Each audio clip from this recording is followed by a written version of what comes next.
Hey, what's up, everybody, and welcome back to another episode of the Bad Podcast. BAD stand for Brad and Dwayne, and here with my brother Brad. What we talking about today, fam?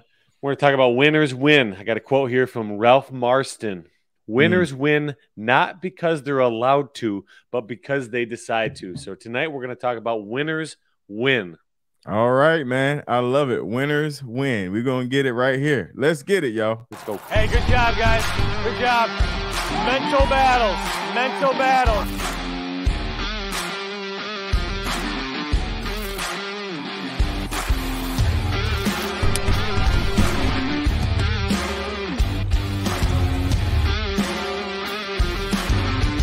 Hey, man. E2M for life, baby.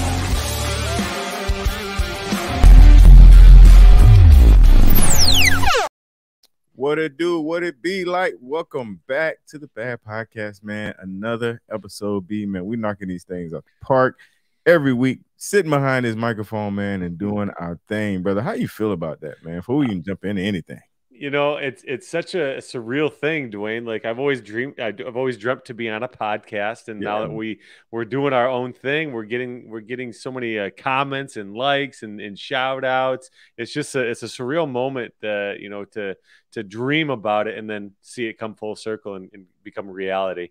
I love it, man. I love it. A place where dreams come true, man. That's right. That's right. Hey, you got any shout outs today? Yeah, man. Shout outs? Of course. I got a shout out, man. This is 1-3. Elena says, I listened to the podcast and forgot to come here and comment. I listened in my car so many times. I'll get distracted and sit in the car, wait to the end. I really enjoy the do you know moments. Such great content from beginning to end. Dwayne, what a blessing to have such a large family. Thank you. Y'all family reunions are right. Keep up the great work, guys. Y'all interact so well. Thank you. Thank you for that shout out. We really appreciate that, man. And thank you guys for commenting. There's many more. But I want to jump into the show, man. We'll definitely show love to y'all in the comment section for sure. Yeah. So B, man, let's get into it, man. Winners win, man. That's, I mean, I like DJ Khaled said, man. All I do is win. All I do is win, no matter what. Let's talk about it. Yeah. So, I have a couple things in mind when I think about winners winning and losers losing. So I want to use two examples in the National Football League. And I don't like to use sports a whole lot because not everybody can relate to sports, but I'm going to use these two examples, one being the New England Patriots. For 2 decades they were successful, and a lot of times when you're successful like that, it boils down to consistency. And what they had is they were very consistent in their ownership, in their coaching, right down to their quarterback and players. Like they weren't anything exceptional. They were just very consistent in what they did, and they didn't let anybody outwork them. Now, on the other side of the spectrum, you have the Detroit Lions. Yikes. You have the Detroit Lions. And, this is the analogy that my man Eric Thomas uses all the time, because he's a Detroit guy, and he talks about the Lions and how they just can't catch a break. And it's so crazy because they'll have a game locked up with 37 seconds left. The game is over, and they'll have a fumble. The game is over, and they'll throw a pick six or something like that. And it's winners win, losers lose. And a lot of that just comes from, the energy that you portray at practice, that consistency that you bring at practice. And so yeah, winners win, losers lose. And I'm going to let you chime in here, but I'm going to use a real life example that happened to me. But I'm going to let you jump in real quick, Dwayne. Yeah, man. So first of all, shout out to all our Detroit listeners. We love y'all anyway. We love y'all. We got another love and respect, man. But no, that is super interesting, bro. Like, because here's what I'm thinking. Like, here's where my mind immediately went to. I'm sure, I know all of those players are professional players. Yeah. I know all of those coaches are professional coaches. I know the ownership, they own, it's a business. They're businessmen. And it just makes you wonder, what is that line? What's that thing, man? Because it's almost like it's a culture there, man. Like, you know, and because I know they know what we know, you know, it's not like we're saying anything that nobody's. I'm sure they probably brought ET in to talk to the whole coaching staff, you know, the whole team, man. So I'm curious, man, about that the difference, man, like you know, because I know in my past I've had a lot of wins. It's just been like that, you know. And I just wonder, like, you know, for those guys, we hate to kick them while they're down. I just wonder about that piece, and that's where my mind went to, man. Yeah, but I know that's a different direction, but you go ahead and keep. No, I'm going to go with that direction, Dwayne. I think, and everybody's heard this quote, but how you do anything is how you do everything, and I think that's what the New England Patriots do. So Tom Brady, Julian Edelman, these people that are like just thriving in multiple areas of their life, they're trying to win in one arena of life, because if you're trying to win in one arena of life, that's going to carry over, and it's going to help you with another area of life. If you're so this is the example that I had in that happened in my real life. Okay, so today we were doing a unit in my phys ed class, right? And I had an individual. I'm not going to say a lady or a gentleman. I'm just going to say an individual. I'm not going to say any names, just an individual. And this person, I got into play with the kids because I like to get out there. I like to slam a jammer with the kids, So I get out there, and this person's just kind of going through the motions, and we start to fall back and score. And I look at this individual. I'm like, "What are you doing?" And they said, "Oh, it's just gym class." And that's one of my biggest pet peeves. Like, man, how you do anything is how you do everything. How you do one thing is how you do all things. So if you're going to cut corners, if you're going to have that kind of discipline and that kind of effort right here, guess what's going to happen when you're faced with a little bit of opposition out in real life? You're going to bow down to it. You're going to get knocked around. You cut corners here, naturally you're going to cut corners over there. And I think that's that difference. That's that missing component with the Detroit Lions and the New England Patriots, those that thrive and those that just survive. You're missing that component of what you do here is going to be a direct correlation of what you do over there. Yeah. And it has to be a team effort, because again, I mean, they've drafted some great players, that is.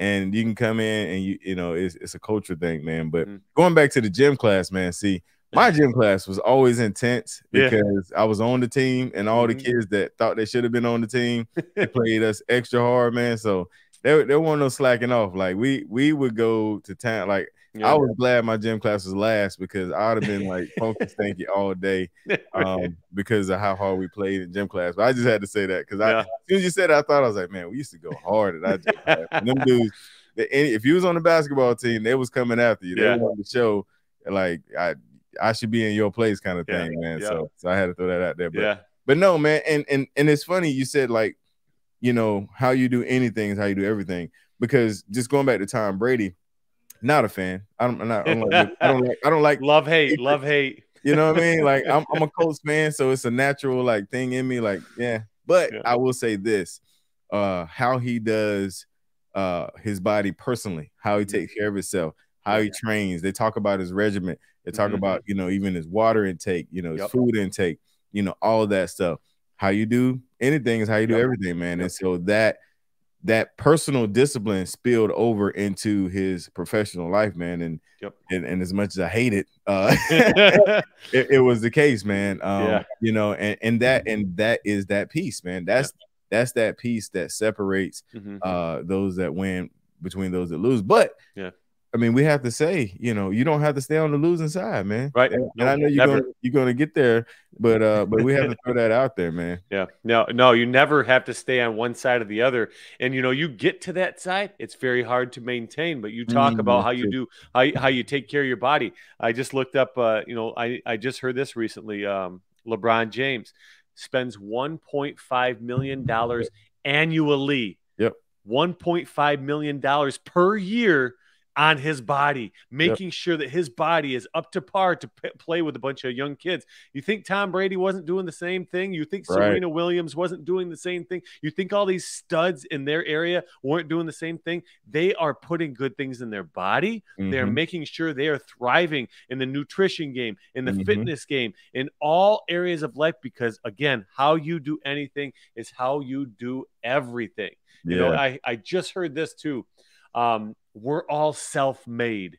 We're Mm. all self-made, but the successful ones are the only ones that admit it. I just heard that on a podcast or read it in a book or something. I love that. We're all self-made, but the only ones that admit it are the ones that are successful. You know, the decisions that we make, the things that we put in our body, the actions or the inactions that we take, it's in our control. It's not in anybody's control but ours. Yeah. And the reason why you only hear from the successful ones is because the ones that aren't successful don't want to admit that they're the reason why they're not successful. Boom. Boom. No No doubt, man. So but no, that's fire. That is no, I'm just saying that I mean, we're all self-made and you know, we make the decisions every day. You know, we make the decision every day to do one thing or two things or three things in whatever direction, whether it's direction towards success or whether it's a decision to, you know, sit down on the couch a little longer or, you know, roll over in the bed when it's cold outside. You know, that was me this morning. I want to stay in. But I got up, man. But, you know, and when you're successful, yeah, I built this. Yeah. When you're not successful, a lot of people say, you know, they point fingers, man. They start to find somebody else, like you know, this and that, man. So that I like that, bro. That's that hit. Yeah, well, we talked a handful of weeks ago about that accountability partner. We ourselves are our best accountability partner because we can't hide from ourselves. But a lot of people that are, you know, not taking responsibility for their actions, they're just hiding. You know, they're hiding behind the scenes. And you know, you talk about the decisions that you make. Also, on the other hand, you can't allow past decisions consume who you can be and will be tomorrow. Because, you know, if you make a bad decision, a lot of times you let that overcome your life. You overtake your life. You let that consume you, and you allow that past decision to dictate who you're going to be in this moment. Because, you know, it's like remorse. You just have it. It's heavy weight on your shoulders. Right. And, you know, say that you get in trouble with the law. A lot of people, I would say the majority of people, they will allow that past decision consume their entire lives and continue. You know, you continue to make those bad decisions. You know, the ones that, you know, we talked about being on one side of the spectrum or the other. You know, if you're somebody that's just failing over and over and over and you can't catch a break, at some point, you're going to have to put the foot down and say, you know what? The past is a past. All right. The present's the present. And I want to make something of myself. So I got to do something today to define who I can be tomorrow. Yeah, no, legit. And you can't let those past failures prevent you from trying. Right. A lot of people give up, you know, because of the failures, man. You know, a lot of people because they experienced that no, that loss, that whatever, and they give up, you know. And people say don't fear failure. You know, I think as your boy Jock said, fear failure. Let that failure motivate you. Yeah, absolutely. You know, let it push you, man. But I want to back up a little bit and talk about, you know, past experiences and past, because even sometimes with family, man, like things that are heretical, things that, you know, just in your family, in your bloodline, whatever, you know, or what your family is known for. You don't have to settle for that. You don't have to, just because, you know, the Barmores, just because they, you know, there's some wild boys that ride, you know, dirt bikes and four-wheelers in the mud, don't mean all of them got, you know. Don't mean the new little fellas got to do that too. Right. Know? Yeah. Dwayne, break the cycle, right? Break the chain. Break the cycle, break the chain.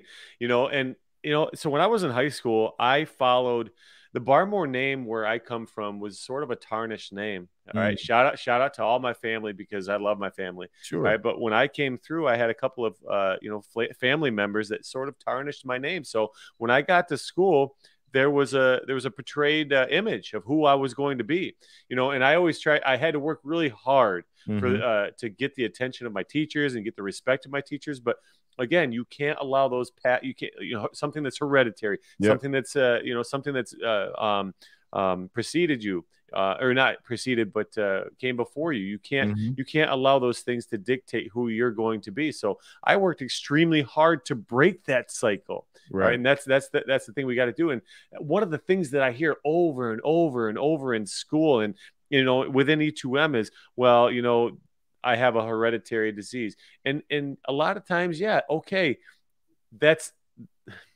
there's some truth to it, right? Sure. But we can't allow that to be a weight on our shoulders. We have to break the cycle and allow ourselves to have a chance, give ourselves an opportunity to try to break that cycle and get out of that stigma of, oh, I have to be who my family was, or I have to be what's hereditary. That's that's one thing I always push back on, that, especially when it comes to like, blood pressure and heart disease and stuff like that, because I say, it's hereditary because everybody cooked the same. Like, everybody eating the same fat back and break the chain. You know what I'm saying? Like, right. That's why, Big Mama had a stroke. That's why Grandma had a, you know what I mean? Because they all they had the same recipe, passing it down. And some people do it just because that's the way they were taught to eat, man. So even with E2M, they're having to relearn how to prepare food, relearn how to, eat healthy and that. So, a lot of that, and it's funny because I always like laugh at a doctor when they be asking, like, this in your family. Like, yeah, but it's not gonna be me, I eat different than them, So. It's not going to be me. I like that, Dwayne. It's not going to be me. All right. Whoever your mom is, whoever your dad is, whoever your cousins are, whoever your best friends are, that's not going to be me if you don't allow it to be.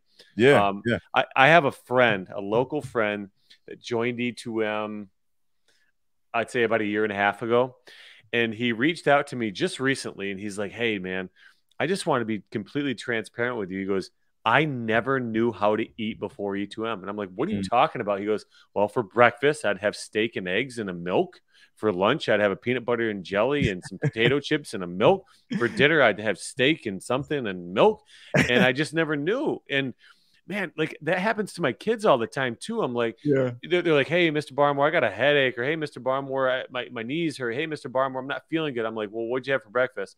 Oh, I had a glass of milk and some yogurt. Or, they'll tell me what they're eating. I'm like, well, how much water have you drank today? Well, I haven't had a water bottle in a couple days. I'm like, a water bottle, like a bottle, like one 16-ounce bottle in a couple of days. Man, you got to drink more water. And it's like you said, lack of knowledge. A lot of times is lack of knowledge, but we're starting to get off the beaten path a little bit. But hey, I like it. I was going to keep beating it. No, keep beating it. I was going to make a little joke, man. If we would have met little Jeffrey Witherspoon back in the day, he drunk sodas all the time. Popping the soda top. You know what I'm saying? Like, no doubt, man. That man said they didn't have water in the house. Soda. So, but no, that it really makes a difference, man, when you know versus not knowing. And if you don't know and you're looking for a fitness program, you can join E2M. Go to E2MFitness.com. And we're not open right now, but you can go and sign up for the email list so you can get notification for that, man. So, all right, now we can jump back on the plane. No, I see that we're creeping up on time, and I have these 5 standards that they're probably worldwide. They're probably known everywhere, but I live by 5 standards, and it's sort of like the winner's mentality. I just call them the 5 standards. And those 5 standards, the first one is you have to have a dream. Okay. You have to have something that you can visualize, some kind of end result. And then you have to pursue that thing until you get there, right? You have to pursue that thing until you get there. But it all starts with a dream. It all starts with something that you want to obtain in your life. All right. That's the first standard. The second standard is you have to devise a plan. Now that's where E2M comes into place. All right. You talk about that food component. A lot of people don't know how to properly fuel their bodies. Okay. Because there's so many things out there that fill our head with terrible false narratives, and we believe it because we see somebody that's very muscular or very defined or very ripped or in very good shape holding a jug of protein, or holding holding this or holding that. They also work out for three 3 or 4 hours a day. So E2M is a plan. It's a straightforward plan that allows you to not go to the extremes, right? We just focus on the basics, the basic foods, fuel your body, and movement. Okay. So you devise a plan to get you to that dream. All right. Standard 3, stay disciplined. Okay. That's, you talk about the Detroit Lions, you talk about the New England Patriots. I shout out Detroit. All right. No shame. I love you, Detroit. I love you, Detroit. Okay. But you talk about discipline. Okay. You'll see the Lions win a game, and they'll celebrate for 2 days, 3 days, 4 days, 5 days. That's a lack of discipline. The New England Patriots will win a Super Bowl, and 2 days later, they're prepping for the following year. They're getting ready to win the Super Bowl the next year, okay, back in the Tom Brady era, because that's what Tom Brady demanded out of the people around him. He was disciplined, and in turn, his team, his coaching staff, the owners, everybody in that organization was disciplined. All right. That's the third standard. Standard 4 is own it. Own the good, own the bad. You have to own it, and you have to live in the good and live in the bad and learn from the mistakes and learn from your victories. Own it. Okay. That's standard 4. And then standard 5, probably the most important one, is just have belief. If you can believe in yourself, it doesn't matter what kind of opposition is presented in your life. It doesn't matter what kind of adversities or what kind of resistances that you are experiencing in life. If you have belief that you can push through and you can persevere, all right, then you can win. You just have to believe. I love it. I love it. That's a great way to end the show before we hit the Do You Know segment, which is on you this time. Yep. So I appreciate that. Let's get into it. All right. Do you know? All right, B, what's your Do You Know? Okay. Did you know moment? Dwayne. All right. Today I'm going to pull on the heartstrings. Oh. Just a little bit. I'm ready. Okay, this probably just on my own heartstrings. And this, okay, this is kind of a personal one. So today is a very bittersweet day for me, Dwayne, because today I officially resigned from the teaching job that I had for 10 years. It's a decision that I spent a lot of time thinking about. It's a decision that my wife and I spent a lot of time thinking about. And it's the right decision for my family. But it's a very bittersweet decision because where I teach, my kids are my family. That's it's a very huge piece of my heart.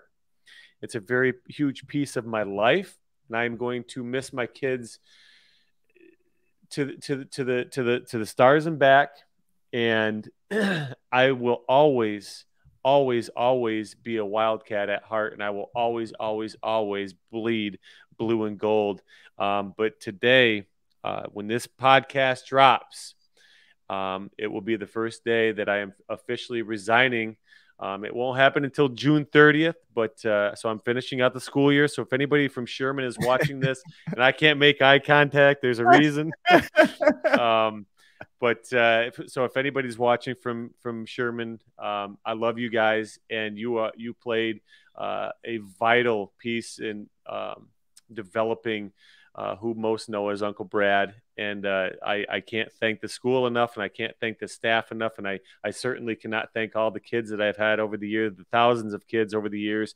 I just can't thank you guys enough. So did you know that I will be resigning at the end of this school year? Shout out to the Wildcats. I love you guys. But there's some bigger things, bigger fish to be fried right now, and I can teach on a larger platform by following this new dream. So, Wildcats, I love you guys. Thank you for everything. Yep. Wow, that was dope, man. That was dope. Exclusive, man. We should have had the news sound effect. No, that's fire, man. That's fire. Super excited for you, bro. Appreciate it, man. No, I know how hard it is partying, especially with a school. I used to work for a school system. Everybody has like a place in your heart, man. And you know, you get that feeling of you know, you really hate to leave them, like, but you're not leaving them, B. You're taking them with you, and to this next level, to this next journey. And I'm happy for you, excited for you, man. So thanks, Dwayne. All right, guys, we appreciate y'all tuning in to the Bad Podcast. Do us a favor, man. Leave us a review. Make sure you put a comment in the comment section, like it, share it, tell a friend, screenshot your player, put it on the TV, take a selfie with it, all the things, man. We appreciate y'all, man. Until next time, we out of here.